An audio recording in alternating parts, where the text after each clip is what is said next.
ఎలా అనిపిస్తుంది అన్న? నాకైతే ఎక్స్పెక్టేషన్స్ బాగున్నాయి అన్న. ఎందుకంటే మంచి టాలీవుడ్ మూవీ కాబట్టి రాజమౌళి తీస్తున్నాడంటే ఒక రేంజ్లో ఉంటుంది. ప్రతి ఒక్కరి గురించి చెప్పిందే. ఆల్రెడీ చాలా సినిమాలు తీశాడు రాజమౌళి. దాని మించి అదే ఎక్స్పెక్టేషన్స్ అయితే హైలో ఉన్నాయి ప్రతి ఒక్కరికి. అంటే ఈ సినిమాలు అంటే బాహుబలి, RRR రికార్డులు షేక్ అయితే అంటారా?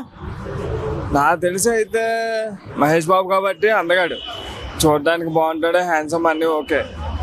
బాహుబలిని దాటుద్ది అన్న ఫీలింగ్ అయితే ఉంది. ఇంపాక్ట్ అన్న అంటే SSMB రాజమౌళి గారు దాదాపు అంటే పాన్ ఇండియా లెవెల్లో పెద్ద పెద్ద హీరోలను కూడా సినిమాలో పెట్టుకుంటారని ఒక టాక్ ఉంది. ఎలా అనిపిస్తుంది అన్న? పెద్ద టాక్ ఉంది, కానీ ఏంటంటే పెడతారు.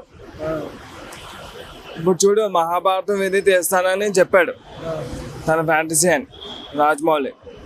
చెప్పిన తర్వాత మన హీరోలను అయితే తీసుకోను, సెపరేట్గా తీసుకుంటాను అంటే కొత్త వాళ్ళు తీసుకొద్దామని అన్న థాట్లో ఉన్నాడు.